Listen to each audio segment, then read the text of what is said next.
नमस्कार मित्रांनो, welcome back to my YouTube channel. आणि आज आहे आपल्या चॅलेंजचा डे 17 आणि आजची आपली रेसिपी आहे कोथिंबीर थालीपीठ. तर थालीपीठ बनवण्यासाठी इथे मी 1 वाटी बेसन पीठ घेतलेलं आहे, 1 वाटी कळण्याचं पीठ घेतलेलं आहे, अर्धा वाटी बाजरीचं पीठ घेतलेलं आहे. गव्हाचं पीठ मी इथे घेतलेलं नाही आहे, कारण की रात्री गव्हाची पोळी खाणं बंद केलं आहे, त्याच्यामुळे मग गव्हाचं पीठ नाही घेतलं. तुम्ही गव्हाचं पीठही याच्यात ॲड करू शकता. त्यानंतर घरातले सगळे मसाले मी याच्यात टाकले आहे. थोडंसं चाट मसाला टाकला आहे आणि थोडंसं आमचूर पावडर टाकलं आहे. याच्याने टेस्ट छान येते म्हणून चवीनुसार आपल्याला मीठ टाकायचं आहे. हे सगळं मिश्रण आपल्याला एकजीव करून घ्यायचं आहे. त्यानंतर आपल्याला भरपूर कोथिंबीर घ्यायची, ती धुवून घ्यायची, बारीक चिरून घेतली आहे. त्याच्यानंतर किसलेलं गाजर, किसलेला मुळा, बारीक चिरलेला कांदा याच्यात मी घातलेला आहे आणि थोडीशी काळे तीळ याच्यात टाकले. तुमच्याकडे व्हाईट तीळ असेल तर व्हाईट तीळही तुम्ही टाकू शकता. आणि याच्यात बॉईल केलेला बटाटाही मी टाकलेला आहे. माझ्याकडे बटाट्याची चटणी होती म्हणून मग मी तीच याच्यात ॲड केलेली आहे. थोडंसं तेल घालून हे सगळे जिन्नस आपल्याला एकजीव करायचे आहे.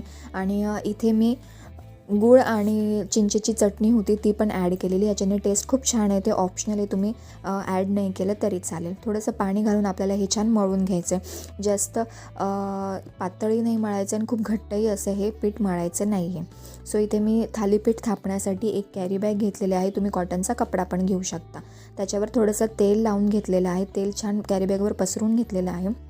थालीपीठाचा जे पिठाचा गोळा घेतला आहे, पाणीचा हात लावून आपल्याला तो गोळा छान असा पसरवून घ्यायचा आहे, थापून घ्यायचा आहे आणि छान त्याला थापून असा गोलाकार द्यायचा आहे. त्यानंतर सेंटरला होल केलेला आहे, कारण की दोन्ही बाजू व्यवस्थित शेकले जावं म्हणून आणि ऑइल व्यवस्थित टाकता यावं म्हणून.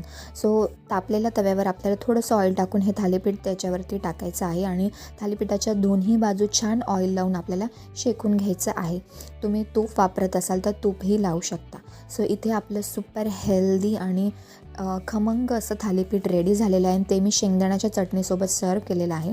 सो आजची रेसिपी तुम्हाला कशी वाटली मला कमेंटमध्ये नक्की सांगा. व्हिडिओ आवडल्यास लाईक शेअर नक्की करा, चॅनलला सबस्क्राईब करा. पुन्हा भेटूया नवीन व्हिडिओमध्ये. तोपर्यंत बाय.